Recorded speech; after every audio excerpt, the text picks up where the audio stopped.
പിതാവിൻ്റെയും പുത്രൻ്റെയും പരിശുദ്ധാത്മാവിൻ്റെയും നാമത്തിൽ ആമേൻ. ഉറക്കെ പറഞ്ഞേ ഹല്ലേലൂയാ, ഹല്ലേലൂയാ. കർത്താവേ നന്ദി, കർത്താവേ സ്തുതി, കർത്താവേ ആരാധന. ഹല്ലേലൂയാ, ഹല്ലേലൂയാ.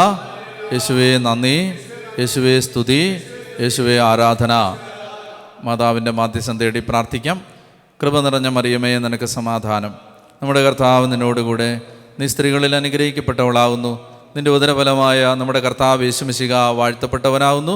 പരിശുദ്ധ മറിയമേ, തമ്പുരാൻ്റെ അമ്മേ, പാപികളായ ഞങ്ങൾക്ക് വേണ്ടി എപ്പോഴും എപ്പോഴും ഞങ്ങളുടെ മരണസമയത്തും തമ്പുരാനോട് അപേക്ഷിച്ചു വരണമേ. ആമേൻ. പിതാവിനും പുത്രനും പരിശുദ്ധാത്മാവിനും സ്തുതി. ആമേൻ. ഹല്ലേലൂയാ, ഹല്ലേലൂയാ. നമ്മൾ മർക്കോസിൻ്റെ സുവിശേഷത്തിൽ 8-ാമത്തെ അധ്യായത്തിൻ്റെ 10 വരെയുള്ള വാക്യങ്ങളാണ് നമ്മളിതുവരെ കണ്ടത്. വീണ്ടും അപ്പം വർദ്ധിപ്പിക്കുന്ന സംഭവം. അതിനുശേഷം നമ്മൾ കാണുന്നത് ഫരിസേയർ വന്നിട്ട് ഒരടയാളം ചോദിക്കുകയാണ്. അതാണ് നമ്മളിനി കാണാൻ പോകുന്നത്. അതായത് ഇത് ഘട്ടം ഘട്ടമായിട്ട് ഇനി നമ്മൾ കാണാൻ പോകുന്ന സംഭവങ്ങളെല്ലാം, ഇതുവരെ കണ്ടതും ഇനി തുടരാൻ പോകുന്നതും, ഒരു കാര്യം പ്രത്യേകം ഇവിടെ ഓർക്കണം. ഇവിടെ എല്ലാം വിശദീകരിക്കുന്നത് ജനത്തിൻ്റെ അവിശ്വാസമാണ്. യേശു താൻ ആരാണെന്ന് വെളിപ്പെടുത്തുന്നു. അത് വിശ്വസിക്കാൻ ഇവർ തയ്യാറല്ല, അവർക്ക് പറ്റുന്നില്ല. യേശു ദൈവമാണ്. ഒരു കാര്യം നിങ്ങൾ ഉറപ്പിച്ചോണം, അതായത് നമ്മുടെ ജീവിതത്തിൻ്റെ മുഴുവൻ ദിശയും മാറും യേശു ദൈവമാണ് എന്ന യഥാർത്ഥ വിശ്വാസം കിട്ടിയാൽ. യേശു ദൈവമാണെന്ന യഥാർത്ഥ വിശ്വാസം കിട്ടിയാൽ യേശുവിനെ കൊണ്ട് കുറച്ച് കാര്യം സാധിക്കാം എന്നുള്ള വിശ്വാസമല്ല, യഥാർത്ഥത്തിൽ യേശു ദൈവമാണ്. പൗലോസിൻ്റെ ജീവിതം മാറിയത് അങ്ങനല്ലേ? ക്രിസ്ത്യാനികളെ മുഴുവൻ നിഷ്ഠൂരമായി നശിപ്പിക്കാൻ തീട്ടൂരം വാങ്ങി നഗര കവാടത്തെ സമീപിച്ച മനുഷ്യൻ്റെ ജീവിതത്തെയാണ് മേലുകീഴ് മറിച്ച് കളഞ്ഞത്. പിന്നീട് ഒരു ഭിക്ഷക്കാരനെ പോലെ നഗരങ്ങളിലും ഗ്രാമങ്ങളിലും ചുറ്റി നടന്ന് കർത്താവ് ഈശോ മിശിഹായെ പ്രഘോഷിക്കാൻ ഈ മനുഷ്യൻ തയ്യാറായതിൻ്റെ പിന്നിലെ രഹസ്യം എന്താണ്? യേശു ദൈവമാണെന്ന് വെളിപ്പെട്ട് കിട്ടി. ഇത് നമുക്ക് പറയുമ്പോൾ മനസ്സിലാവില്ല. ഇത് ശരിക്കും പറയുമ്പോൾ അതിൻ്റെ ഗ്രാവിറ്റി പിടികിട്ടില്ല. അതായത് ജീവിതത്തിൽ എന്നെങ്കിലും ഒരിക്കൽ കർത്താവിൻ്റെ ദൈവത്വം ശരിക്കും അങ്ങോട്ട് മനസ്സിലായാൽ ജീവിതം മാറും, വിശ്വാസം മാറും, കാഴ്ചപ്പാട് മാറും. യേശുവിനെ പ്രഘോഷിക്കാനുള്ള ആഗ്രഹം വർദ്ധിക്കും, യേശുവിനെ കൊടുക്കാനുള്ള ദാഹം വരും, കഷ്ടപ്പാടുകൾ സഹിക്കാനുള്ള ധൈര്യം കിട്ടും. എല്ലാത്തിൻ്റെയും പുറകെ കിടക്കുന്ന ഇതാണ്, യേശു ദൈവമാണെന്നറിയണം. അതാണ് യോഹന്നാന് ഞാൻ എപ്പോഴും പറയുന്നതാണ്, അതായത് ഞാൻ ആരാണെന്ന് നിങ്ങൾ വിശ്വസിക്കുന്നില്ലെങ്കിൽ നിങ്ങൾ നിങ്ങളുടെ പാപങ്ങളിൽ മരിക്കും. യോഹന്നാൻ 17 പറയുന്നുണ്ട്, ഏകസത്യ ദൈവമായ അവിടുത്തെ അങ്ങയച്ച ഏകജാതനെയും അറിയുക എന്നതാണ് നിത്യജീവൻ. ഈ അറിവുണ്ടല്ലോ, അറിവെന്ന് പറഞ്ഞാൽ സാധാരണ അറിവെന്ന് പറയുന്നത് ആദം ഹവ്വായെ അറിഞ്ഞു എന്ന് പറയുന്നത് ഈ തലയിലുള്ള അറിവല്ല, ശാരീരികമായ അടുപ്പമാണ്, ശരീരബന്ധത്തെയാണ്. മനസ്സിലായോ? വിവാഹബന്ധത്തിലുള്ള ശാരീരിക ബന്ധത്തെ സൂചിപ്പിക്കാനാണ് ആദം ഹവ്വയെ അറിഞ്ഞു എന്ന് പറയുന്നത്. അവൾ കായനെ പ്രസവിച്ചു, ആബേലിനെ പ്രസവിച്ചു. ഫിസിക്കൽ ഇൻറ്റിമസിയാണ്, വെറും ഒരു അറിവല്ല. അതായത് ശരിക്കും കർത്താവ് എന്ന് പറയുമ്പോൾ അകത്ത് എന്തൊക്കെയോ നടക്കും. ഇത് എങ്ങനെ പറഞ്ഞ് മനസ്സിലാക്കി എനിക്കറിയാൻ പാടില്ല. ഈശോ എന്ന് പറയുമ്പോൾ അകത്ത് എന്തെങ്കിലുമൊക്കെ നടക്കണം. കർത്താവേന്ന് വിളിക്കുമ്പോൾ, കുർബാന അർപ്പിക്കുമ്പോൾ, പ്രാർത്ഥിക്കുമ്പോൾ നമുക്ക് അത് വേറെ ഒരു തലത്തിലേക്ക് നമ്മളെ കൊണ്ടുപോകുന്ന ബന്ധം ഉണ്ടാവണം. എങ്ങനെ പറഞ്ഞ് മനസ്സിലാക്കുമെന്നും അറിയാൻ പാടില്ല. ഈശോ അതൊരു ലഹരിയാണ്, വട്ടാണ്, സത്യത്തിൽ ഭ്രാന്താണ്. ഒരിക്കൽ നിങ്ങളെ ആ ലഹരി പിടികൂടിയാൽ പിന്നെ ജീവിതം പഴയ പോലെ ആവില്ല. പിന്നെ നിങ്ങൾക്ക് പോകാൻ പറ്റില്ല. ചവിട്ടി എറിഞ്ഞാൽ പോവില്ലല്ലോ. പുറംകാലം കൊണ്ട് ചവിട്ടി എറിഞ്ഞ ഈ നായ എന്നൊക്കെ വിളിച്ചില്ലേ സീറോ ഫിനീഷ്യൻ സ്ത്രീയെ, പോവില്ല. അപമാനങ്ങൾ, ആക്ഷേപങ്ങൾ, ഹ്യൂമിലിയേഷൻസ് ടു ദ കോർ, ഇതൊക്കെ വന്നാലും പോവില്ല, ഇട്ടെറിഞ്ഞ് പോവില്ല. കത്തിമുന കാട്ടി ജിഹാദി ജോൺ 22 മത്സ്യബന്ധന തൊഴിലാളികളുടെ, ലിബിയയിലെ മുക്കുവരുടെ കഴുത്തിന് നേരെ ഇങ്ങനെ ചൂണ്ടിക്കാണിച്ചിട്ട് അനങ്ങില്ല. നിങ്ങൾ ആ വീഡിയോ കണ്ടിട്ടുണ്ടോ? അവരുടെ മുഖത്തൊരു അല്പം പോലും പരിഭ്രമമില്ല. കൊല്ലാൻ പോവുക. ഇഞ്ചക്ഷൻ എടുക്കുമ്പോൾ പേടിക്കുന്നവരാണ് നമ്മൾ. കൊല്ലാൻ പോയത്. അതാ ഞാൻ പറയുന്നത്, നമുക്ക് ഈ കാലഘട്ടത്തിൽ ഭക്തരുണ്ട്, വിശ്വാസികളില്ല. ഭക്തരിഷ്ടം പോലുണ്ട്, ആരാധകരില്ല. ഞാൻ കഴിഞ്ഞ ക്ലാസ്സിൽ പറഞ്ഞായിരുന്നു, എന്തെന്നറിയാം? ഈ സിനിമാ നടൻ വിജയിനെ ആരാധിക്കുന്നവരെ നിങ്ങൾ ശ്രദ്ധിച്ചോ? അവർ വിജയ് നടക്കുന്നവരാണ് നടക്കുന്നത്. മോഹൻലാലിനെ ആരാധിക്കുന്നവർ ശ്രദ്ധിച്ചോ? മോഹൻലാലിൻ്റെ സ്റ്റൈലിലാണ് അവർ നടക്കുന്നത്. എന്തറിയോ? ഈ ആരാധിക്കുന്നവനെ അബോധമായി നമ്മൾ അനുകരിക്കും. നമ്മൾ യേശുവിനെ പോലെ ആവാത്ത എന്താ? യേശുവിനെ ആരാധിക്കാത്തതുകൊണ്ടാണ്. നമ്മൾ വർഷങ്ങൾ യേശുവേ എന്ന് വിളിച്ചിട്ടും യേശുവിൻ്റെ സ്വഭാവം വരാത്ത എന്താ? ആരാധിക്കാത്തതുകൊണ്ടാണ്. നമ്മൾ ബഹളം വെക്കുന്നവർ മാത്രമായിട്ട് മാറേണ്ടവരല്ല, ആരാധിക്കേണ്ടവരാണ്. അപ്പം അതുകൊണ്ട് എന്ത് പറഞ്ഞപ്പോഴാണ് പറഞ്ഞേ? വിശ്വസിക്കുന്നില്ല. ഇത് കർത്താവിന് ഭയങ്കര സങ്കടമാണിത്. ഈ ഇസ്രായേൽ ജനം കാനാൻ ദേശത്ത് കാലുകുത്താത്തത് എന്താ? ജോഷുവായും കാലേബും ഒഴിച്ച് ബാക്കി ഒന്നും കാലുകുത്താതെ മരുഭൂമിയിൽ മരിച്ചു വീണത് എന്തുകൊണ്ടാ? ഒറ്റ കാര്യമാണ് പറയുന്നത്, അവിശ്വാസം. വിശ്വാസം നമ്മളെ വാഗ്ദത്ത നാട്ടിലെത്തിക്കും. വിശ്വാസം. പക്ഷെ വിശ്വാസം കിട്ടണം അത്. അപ്പം ഇനി മർക്കോസിൽ ഈശോ അഡ്രസ്സ് ചെയ്യാൻ പോകുന്ന വിഷയം ഈ വിശ്വാസമാണ്. വിശ്വാസവും അവിശ്വാസവും. അപ്പോൾ അത് ഫരിസേയര്, നിയമജ്ഞര്, കുറച്ച് കഴിയുമ്പോൾ നമ്മൾ കാണും ശിഷ്യന്മാർ. വിശ്വസിക്കാൻ പറ്റുന്നില്ല. മർക്കോസ് അവസാനിക്കുമ്പോൾ നമ്മൾ അവിടെ എത്തുമ്പോൾ കുറച്ചുകൂടെ വിശദമായിട്ട് പറയാം. അവരുടെ വിശ്വാസരാഹിത്യത്തെയും കഠിന ഹൃദയത്തെയും അവൻ കുറ്റപ്പെടുത്തി. അവസാന അധ്യായത്തിൽ. അപ്പം ഇത് ഭയങ്കര, നമ്മളിനി കാണും. ഗലീലി വിട്ട് കർത്താവ് ഒരു പോക്കുണ്ട്. പിന്നെ ഗലീലിലോട്ട് വരില്ല. മർക്കോസിൻ്റെ സുവിശേഷം അനുസരിച്ച് പിന്നെ ഗലീലിലോട്ട് വരില്ല. അത്തരം മനസ്സ് മടുത്തിട്ട് പോവാണ്. അങ്ങനെ നമ്മുടെ പള്ളി വിട്ട് കർത്താവ് പോകരുത്. മനസ്സ് മടുത്തട്ടെ. ഈ ജനത്തിന് വിശ്വാസമില്ല. ഈ ജനത്തിന് വിശ്വാസമില്ല. വിശ്വാസമുള്ളവർക്ക് കുർബാന കഴിഞ്ഞ് തമ്മിലടിക്കാൻ പറ്റുമോ? യേശുവിനെ വിശ്വസിക്കുന്നവർക്ക് എന്തിൻ്റെയെങ്കിലും പേരിൽ, ദേവാലയങ്ങളുടെ പേരിൽ, സ്വത്തിൻ്റെ പേരിൽ അടിക്കാൻ പറ്റുമോ? പറ്റില്ല.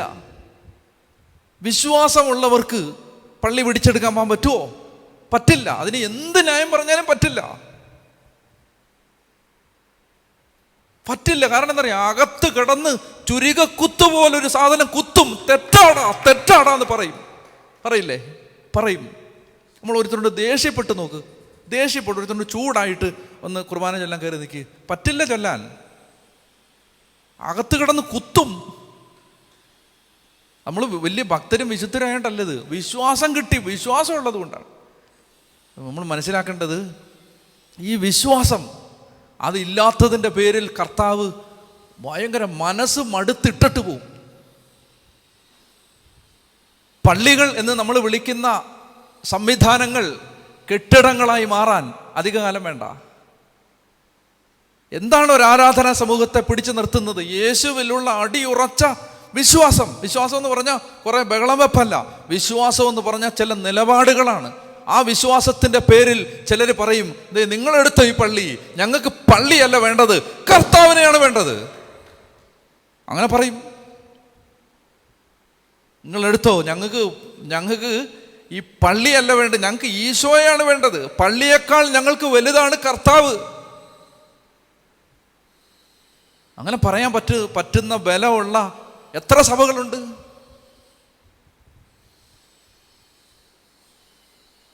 എനിക്കത് പറയുമ്പോൾ എനിക്ക് അഭിമാനമുണ്ട്. കാരണം എന്തെന്നറിയാമോ?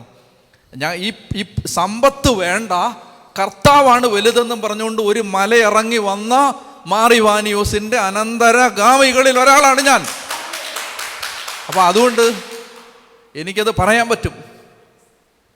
അറ്റ്ലീസ്റ്റ് ഒരാളേലും ഈ സഭയിൽ അത് ചെയ്തിട്ടുണ്ടല്ലോ, അത് പറയാൻ പറ്റും. കർത്താവാണ് വലുത്. നമ്മൾ കെട്ടിയുണ്ടാക്കിയ മാളികകളോ നമ്മൾ സ്വരുക്കൂട്ടിയ സമ്പത്തോ അല്ല. നാളെ ഒരു കാലത്ത് ഈ സമ്പത്തും കർത്താവും രണ്ട് തട്ടിൽ വെച്ച് തൂക്കാൻ ആവശ്യപ്പെട്ടാൽ കർത്താവ് ഇരിക്കുന്ന തട്ടേ താഴാവൂ. അപ്പോ ഇനിയുള്ള ഭാഗം മുഴുവൻ ഈ ഒരു വേദനയാണ് സുവിശേഷം പങ്കുവെക്കാൻ പോകുന്നത്. വിശ്വസിക്കുന്നില്ല, കൂടെ നടക്കുന്നവർ പോലും വിശ്വസിക്കുന്നില്ല. വിശ്വസിക്കാതെ അവർ ഇത് സംശയിച്ചുകൊണ്ടിരിക്കുകയാണ്. അവരെ കുറ്റം പറയേണ്ട, നമ്മുടെ എല്ലാ അവസ്ഥ ഇതാണ്, വിശ്വാസം. അപ്പം എന്താ നമ്മൾ പ്രാർത്ഥിക്കേണ്ട? കർത്താവേ, നീ ആയിരിക്കുന്നത് പോലെ നിന്നെ കാണാൻ എൻ്റെ ഹൃദയം തുറന്നു തരണം. അവരൊക്കെ പറഞ്ഞേ ഹല്ലേലൂയാ. ചതി പറഞ്ഞേ ഹല്ലേലൂയാ, ഹല്ലേലൂയാ, ഹല്ലേലൂയാ. നമുക്ക് വായിക്കാം മർക്കോസിൻ്റെ സുവിശേഷം 8-ാമത്തെ അധ്യായത്തിൻ്റെ 11 മുതലുള്ള വാക്യങ്ങൾ. ഫരിസേയർ വന്ന് അവനുമായി തർക്കിക്കാൻ തുടങ്ങി. അവർ അവനെ പരീക്ഷിച്ചുകൊണ്ട് സ്വർഗത്തിൽ നിന്ന് ഒരടയാളം ആവശ്യപ്പെട്ടു.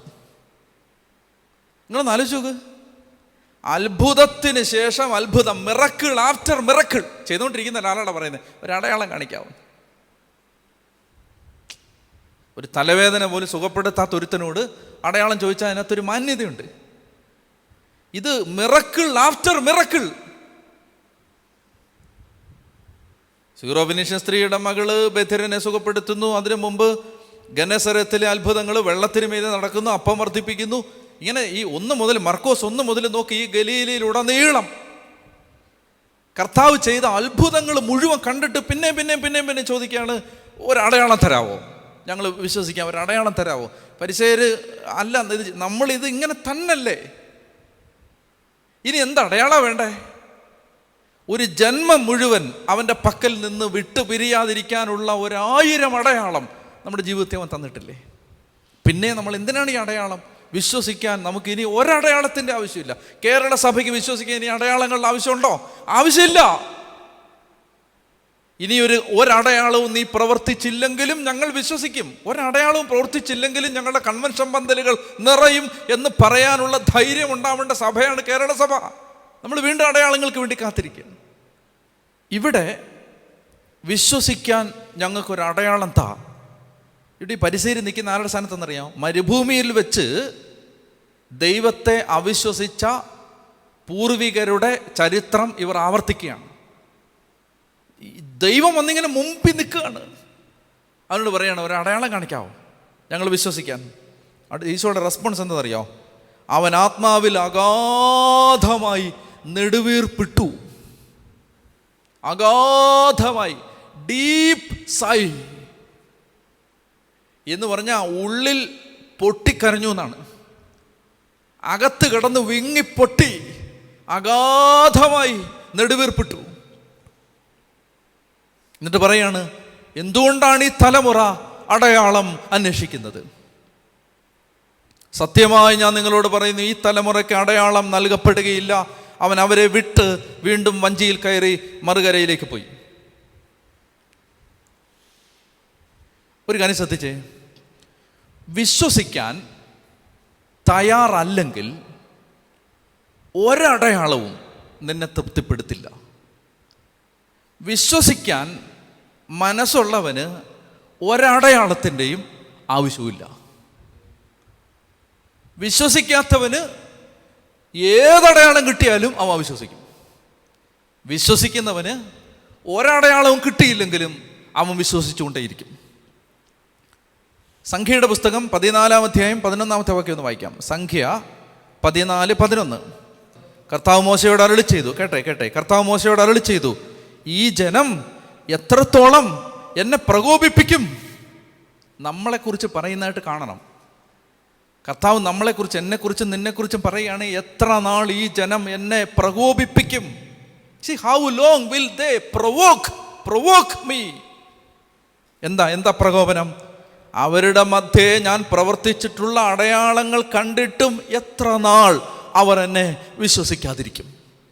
കണ്ടോ, ഇതല്ലേ ഈശോയുടെ അവസ്ഥ?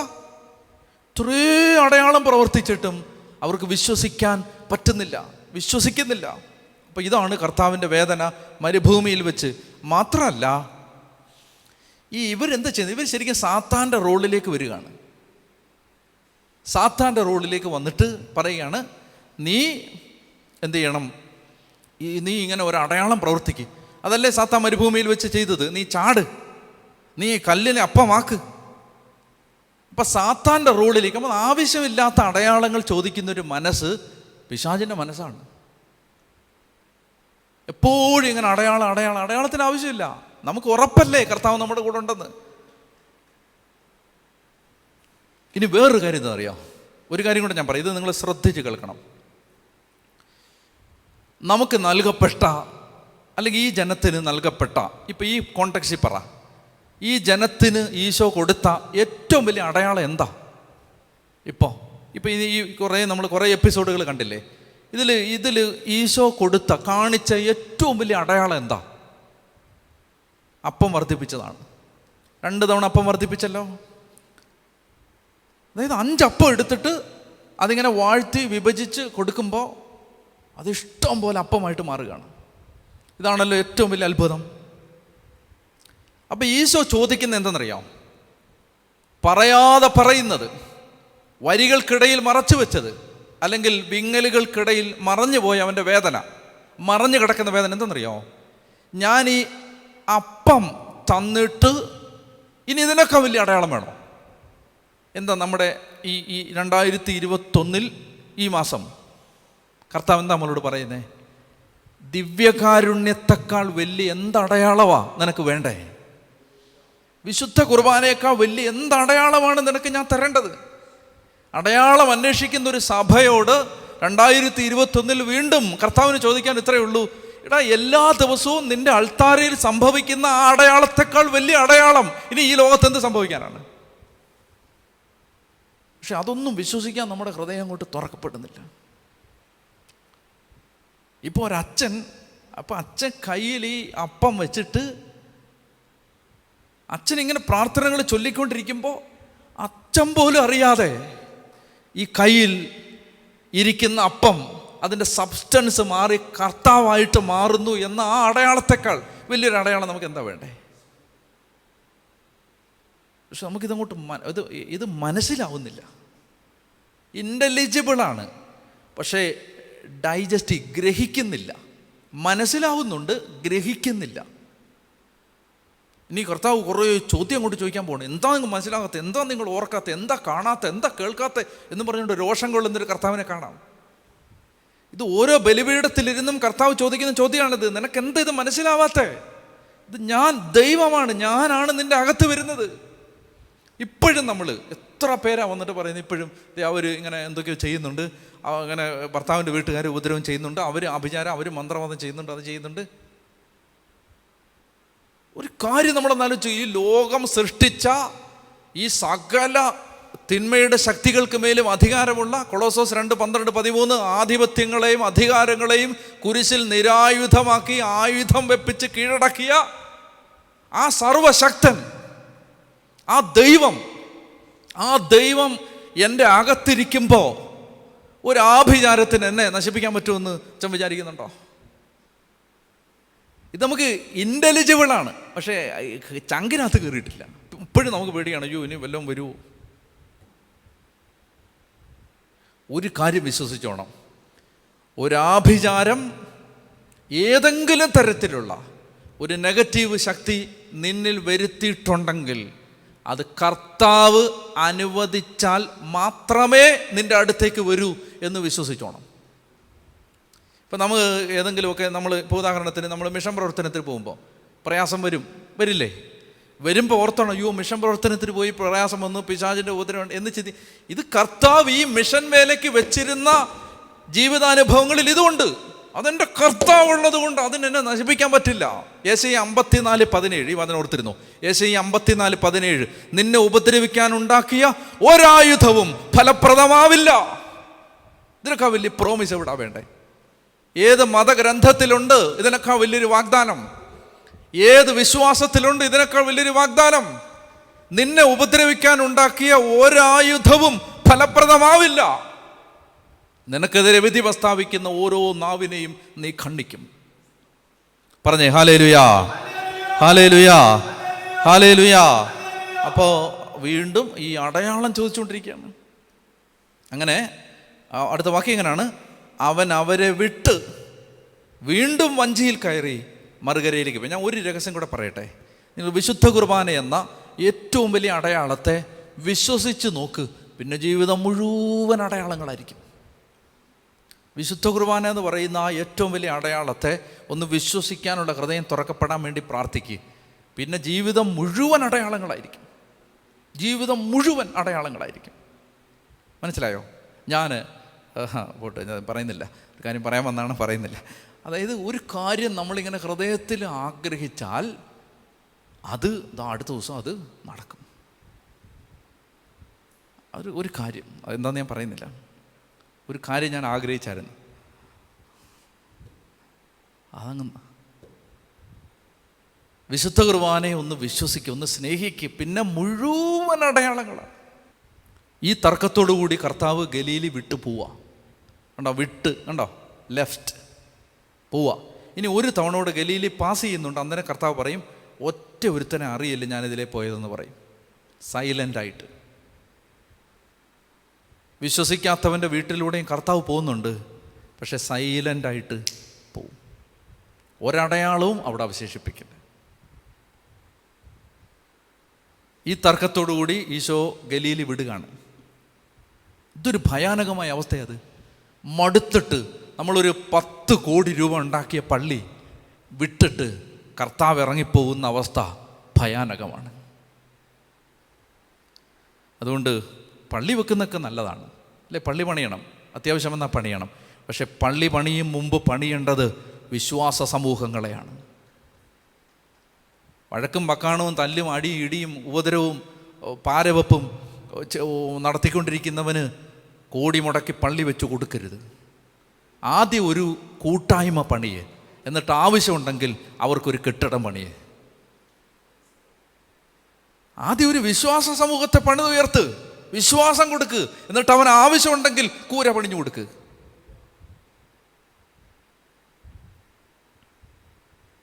ഈ സയൻറ്റിഫിക് സ്കെപ്റ്റിസിസം എന്ന് പറഞ്ഞൊരു സാധനമുണ്ട്.